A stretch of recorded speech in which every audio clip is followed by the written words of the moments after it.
peritoneal, né?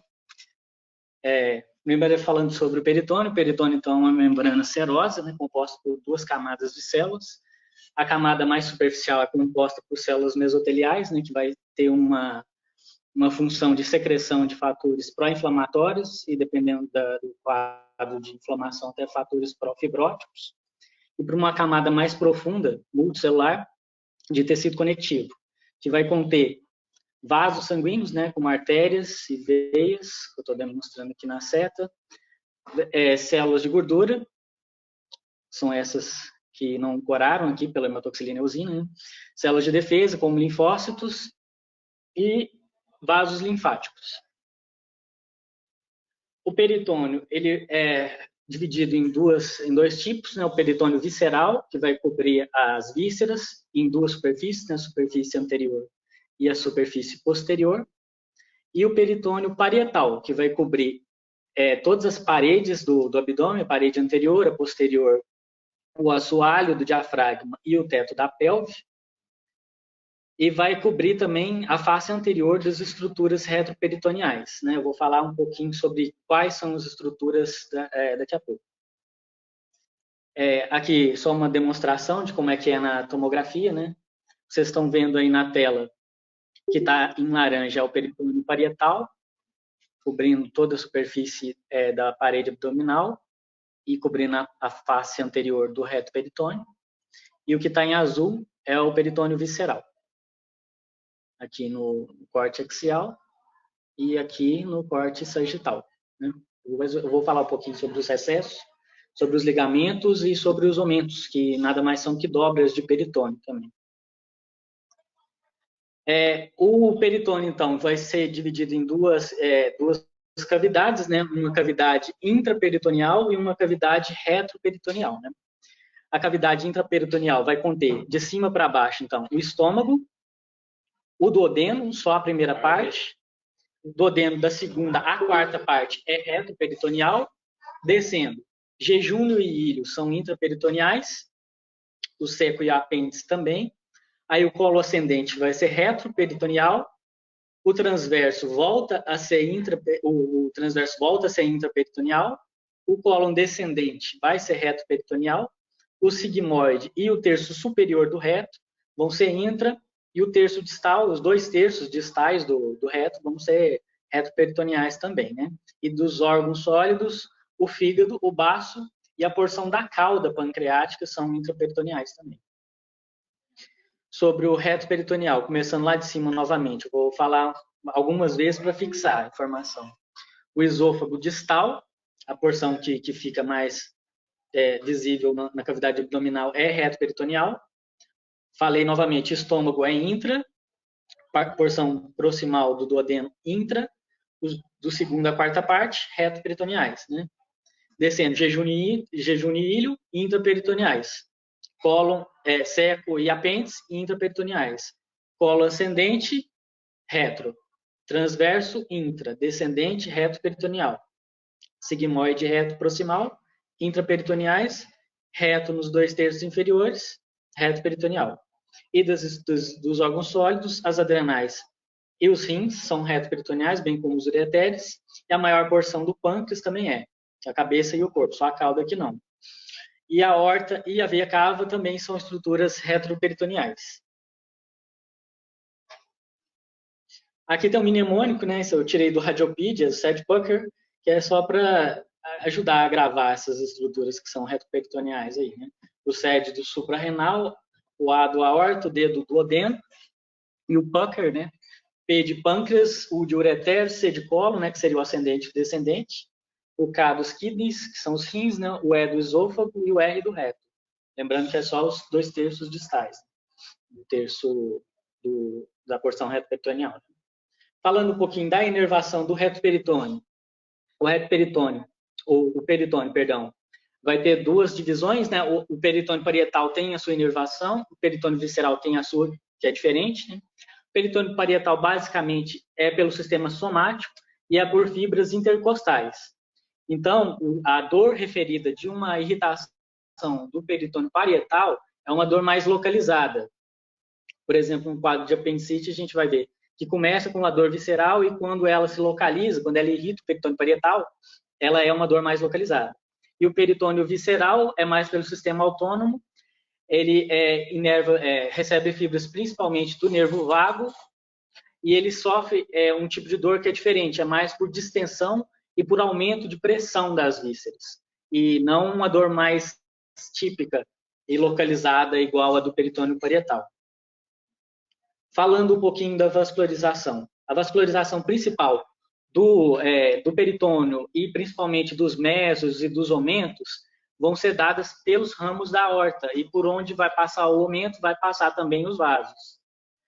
Quanto à divisão do omento, o omento maior vai ser vascularizado principalmente pelas gastroepiploicas ou gastromentais, né?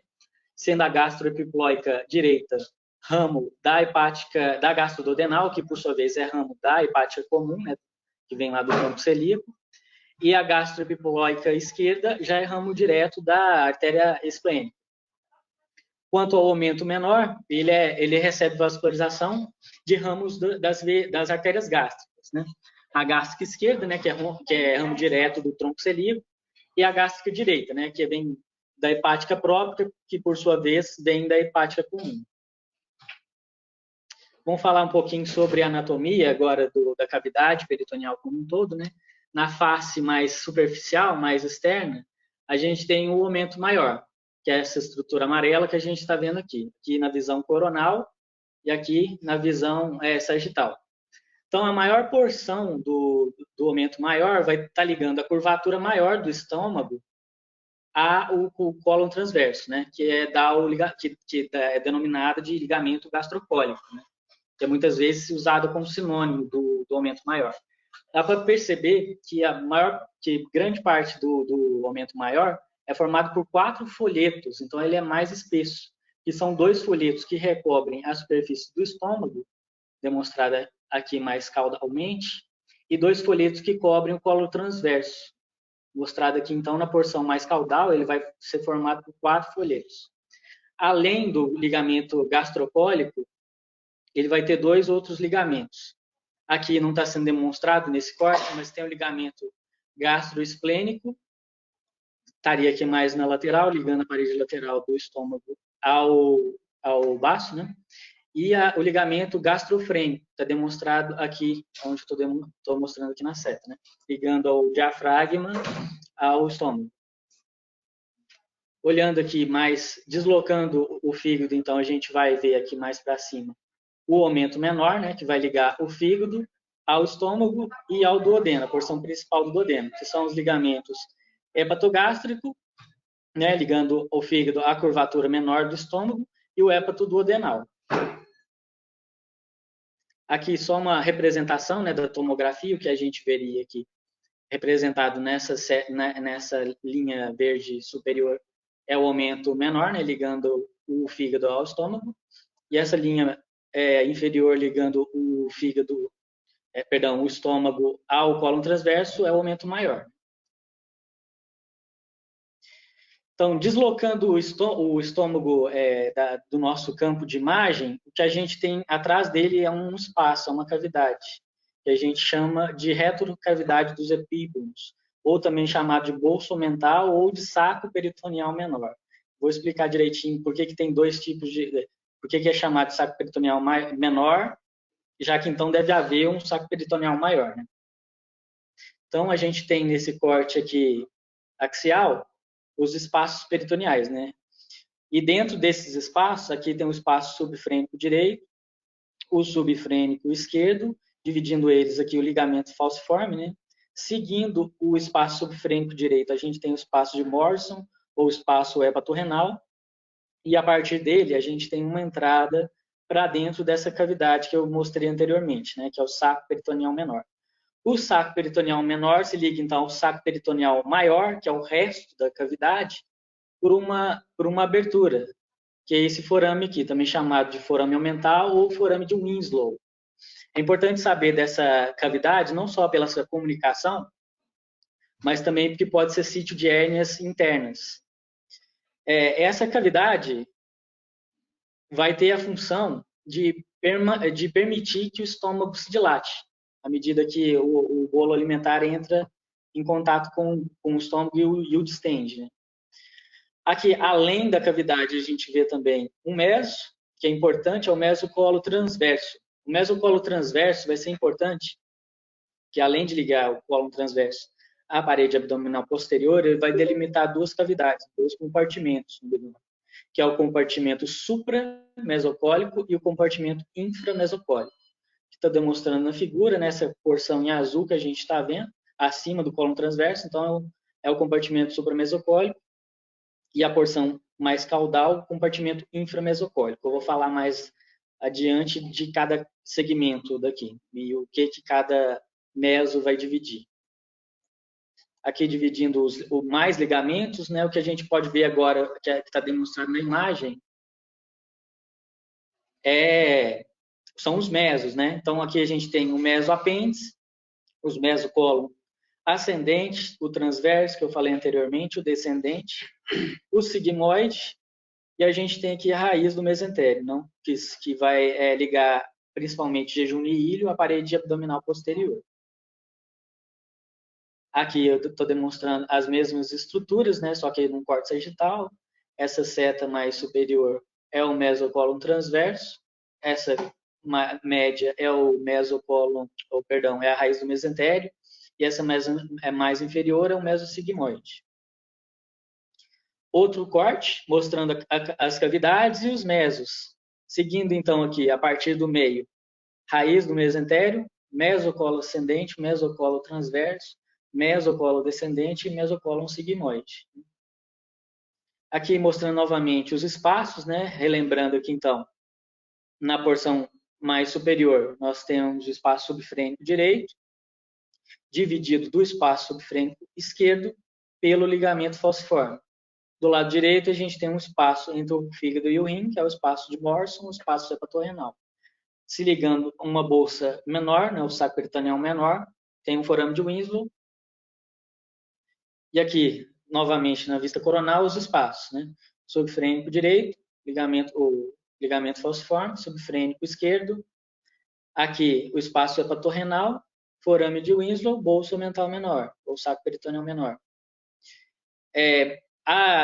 Nas laterais do abdômen, a gente tem as goteiras parietocólicas, né? Goteira parietocólica direita, goteira parietocólica esquerda. Aqui, mais inferiormente ao ligamento transverso, o compartimento inframesocólico, né? Nós temos uma porção inframesocólica direita, que é essa que eu estou demonstrando na seta, e uma porção inframesocólica esquerda. E aqui seria o espaço periretal e também os recessos, né? Aqui, outra imagem aqui demonstrando a direção dos fluxos. Em que porções o fluxo em quadros, por exemplo, de ascite, em que porções a ascite vai se acumular ou implantes peritoneais vão se acumular. Eu vou demonstrar mais claramente isso aqui numa imagem de tomografia mais adiante. Agora falando mais sobre a cobertura na porção mais caudal, a cobertura é diferente, né, não só pelos recessos, né, entre os sexos feminino e masculino. No sexo masculino, a gente tem um recesso reto vesical, e na mulher nós temos o recesso reto vaginal, ou fundo de saco de Douglas, né, e o vésico uterino. Além disso, nós temos outra diferença, que seria a seguinte: no caso do homem, o compartimento pélvico está isolado do compartimento abdominal, você tem uma cobertura total do peritônio sobre o teto da pelve. No caso da mulher, não. No caso da mulher, os ósseos tubários têm uma perda desse contato com o peritônio. Então, no caso de DIP, por exemplo, a gente vai ter líquido da pelve se acumulando no abdômen. Aqui só demonstrando a mesma imagem, para a gente conhecer um pouquinho das cavidades, né? O L aqui seria o fígado, estômago, cólon transverso. A seta aqui novamente, o aumento menor. Aqui o aumento maior. Mesocólon transverso. Aqui para cima nós temos compartimento supramesocólico. Aqui embaixo, inframesocólico. Atrás do estômago, o saco peritoneal menor. Aqui, então, são os locais de estase, os locais em que o líquido se acumula. As principais fontes, né, de implantes neoplásicos peritoneais são, então, o subfrênico, a goteira perietocólica direita, né? A região do recesso junto ao mesosigmoide, né? E a raiz do mesentério, e os recessos, né? Reto uterino e reto vesical. Aqui demonstrando que nessa imagem todos esses sítios eram locais de metástase, né? Demonstrando aqui na porção mais superior que o subhepático, que o espaço subfrênico direito tinha metástase, assim como a goteira perietocólica direita, o mesosigmoide e os recessos pélvicos também tinham metástases nessa imagem aqui. Aqui só demonstrando um casinho que a gente teve essa semana, né? Só para ilustrar os compartimentos. A nível da minha seta aqui seria o mesocólon transverso, acima compartimento supramesocólico, abaixo compartimento inframesocólico. Esse paciente aqui tinha um comprometimento de alças intestinais, né? Só para a gente ver aqui uma assimetria, né? Tinha uma obstrução intestinal, a gente tinha uma obstrução a nível ileal, as alças estavam colabadas no compartimento inframesocólico direito e dilatadas à esquerda. Aqui só um padrão de vascularização para a gente ver a diferença de como estava nessa imagem. Muito mais exacerbado à esquerda. Falando agora propriamente do pseudomixoma, né? Também algumas fontes eles usam o termo carcinoma mucinoso peritoneal como sinônimo, né? É importante ressaltar que há uma diferença entre os termos de carcinoma mucinoso peritoneal e carcinomatose peritoneal mucinosa, principalmente quanto ao tipo, né, de carcinomatose, que eu vou explicar quando eu for falar um pouquinho sobre os tipos de pseudomixoma. O pseudomixoma, então, é um acúmulo de ascite mucinosa, de mucina, então, na cavidade abdominal. A origem é principalmente de ovário ou de apêndice.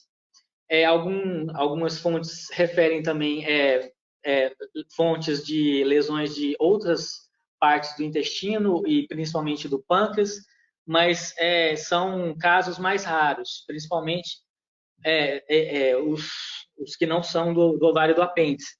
Algumas fontes, inclusive, citam o apêndice como o único causador do pseudomixoma, apontando que quando, por exemplo, a gente acha lesões no ovário, seriam implantes secundários, e que o único causador, então, do pseudomixoma seria o apêndice. É uma ocorrência rara, acontecendo em até 1 para 1 milhão de casos, né? Mais frequente em mulheres. A clínica pode ser mais insidiosa, com dor abdominal progressiva, com aumento da circunferência abdominal e perda ponderal.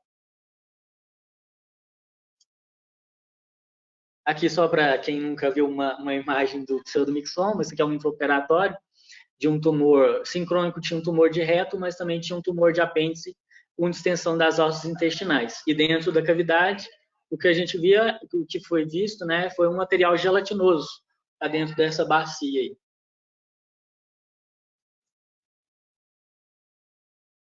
Então, o pseudomixoma, anteriormente, ele era dividido em adenomucinose peritoneal disseminada e em carcinomatose, mas esses termos não são mais utilizados.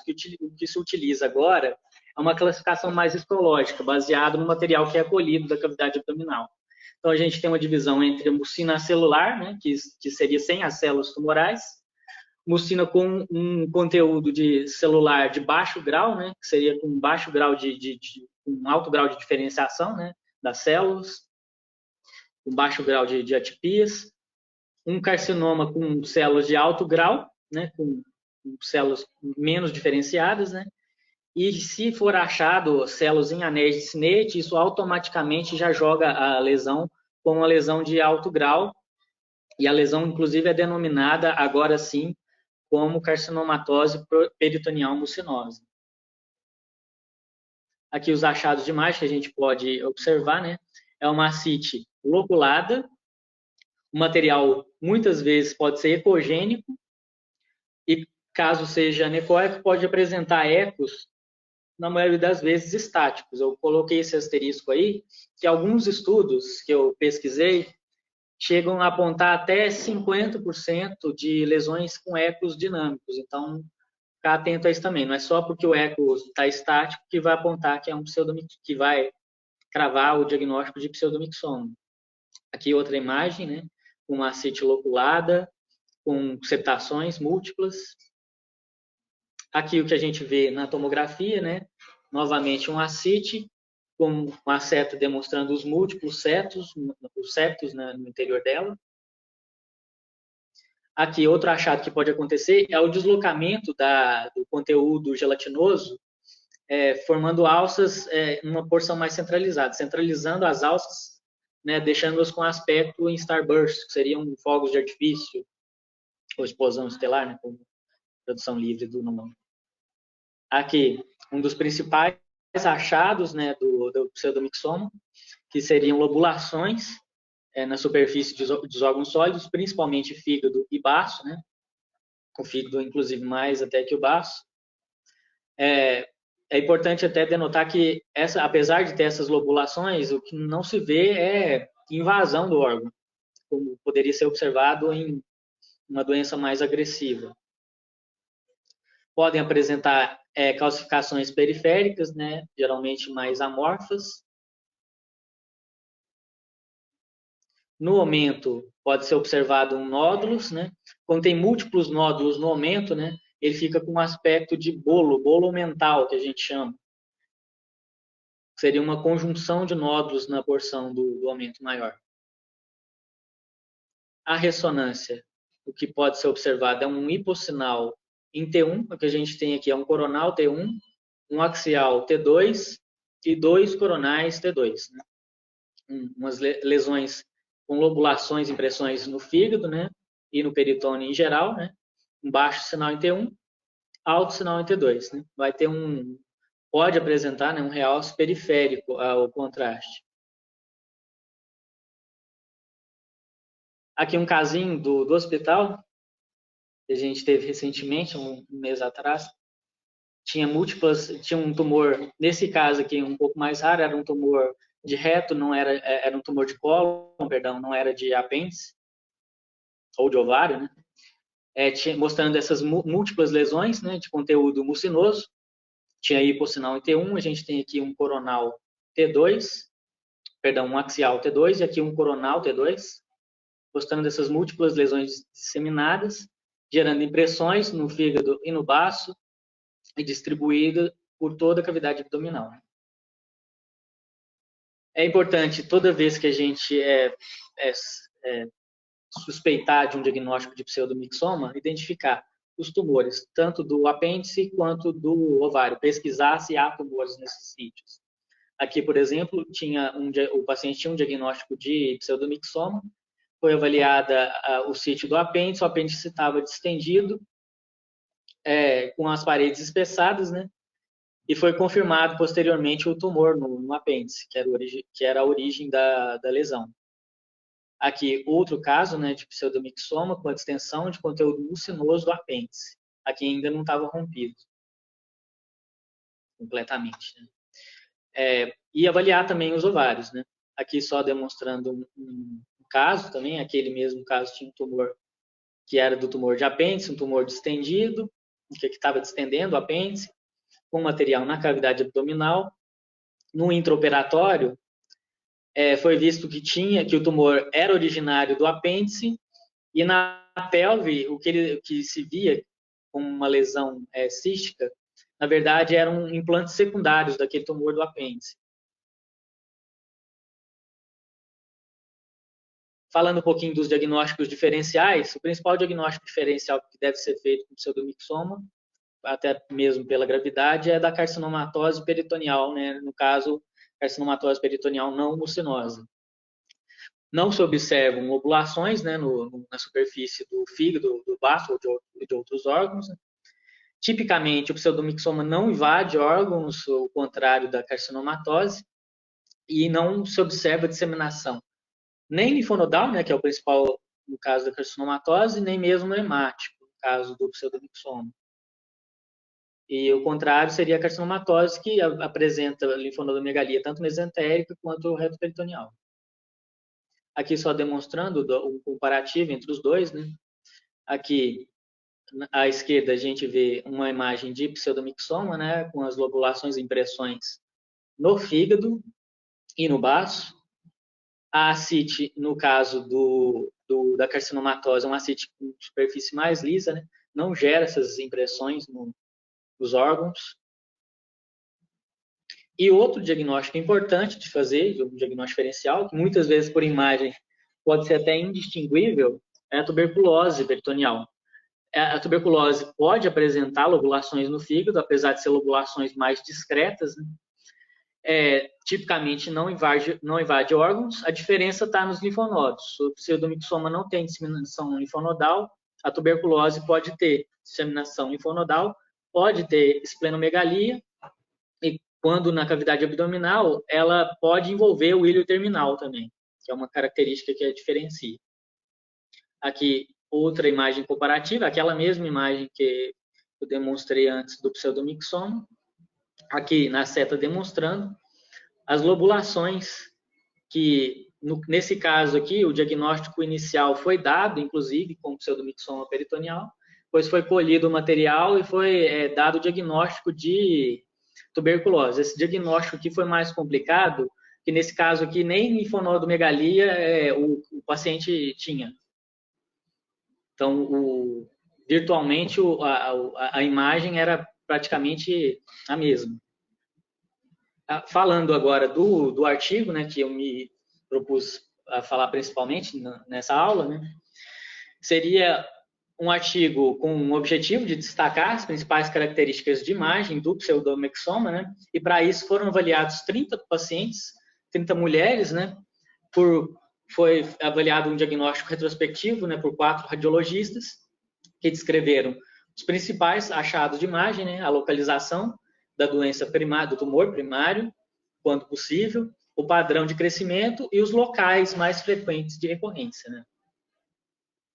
Aqui, nos resultados, o achado principal da doença foi realmente aquelas lobulações viscerais, seguidas também por nódulos omentais, né, que eram até mais frequentes, a ascite e o bolo mental, quando ele ocorria, né? Aqui é interessante avaliar que eles acharam até mais tumores nos ovários, mas depois, mais para frente, a gente vai ver o porquê disso. Quanto aos locais de distribuição, o principal local foi na superfície do fígado, os outros foram mais ou menos distribuídos por todas as regiões, né? Entre a subfrênica, entre as goteiras parietocólicas, direita e esquerda, entre os ovários, mais ou menos a mesma frequência de distribuição do pseudomixoma. E na tomografia de segmento, os principais achados foram os nódulos peritoneais, desta vez com um destaque até maior do que as impressões viscerais, né? A ascite e outros achados mais atípicos, como nódulos na adrenal, lesões torácicas, e a classificação foi menos frequente, foi apenas em um caso. Então, como discussão, na maioria dos casos, não foi possível identificar o tumor primário. Dos casos ali que a gente viu, foi avaliado 6 tumores do ovário de cada lado e apenas 4, se não me engano, do apêndice, né? As lesões poupavam aos seus móveis, né? Se acumulavam nos espaços subfrênicos, goteiras parietocólicas, pelve e aumento, de forma mais difusa, não tinha um local de maior prevalência, além da superfície do fígado. Né? Os 7 dos tumores que foram descritos como primários do ovário foram confirmados posteriormente como lesões metastáticas do apêndice. Então, daquelas lesões que a gente viu que parecia ser mais frequente no ovário, na verdade, correspondiam a lesões do apêndice mesmo, que corrobora com essa ideia de que o apêndice é, sim, o principal sítio, se não um único, de pseudomixoma. Como conclusão, então, o estudo aponta que devem ser feitos novos trabalhos, né, para auxiliar o diagnóstico do pseudomixoma, para determinar as principais características que possam auxiliar, né, o cirurgião no trabalho intraoperatório e depois no segmento. Aqui, como take home, eu deixei como informação principal, né, que a partir do momento que a gente identifica o pseudomixoma, é importante a gente avaliar principalmente ovários e apêndices para procurar sítio de lesão primária, né? lembrar do espaço subfrênico direito, não como no caso do pseudomixoma, mas falando dos tumores em gerais, como o principal sítio de metástase, né, que é o principal sítio de depuração do líquido peritoneal, e deixei também os principais achados de imagem do pseudomixoma, né? Os nódulos no peritônio, os nódulos omentais, né? As impressões viscerais, a ascite, né? E o sinal do bolo mental. E também deixei principalmente a diferenciação da carcinomatose peritoneal para o pseudomixoma, né? Lembrar principalmente da ausência das lobulações, né? E da presença de linfonodomegalias. Os artigos, né? O principal, e os outros de referência.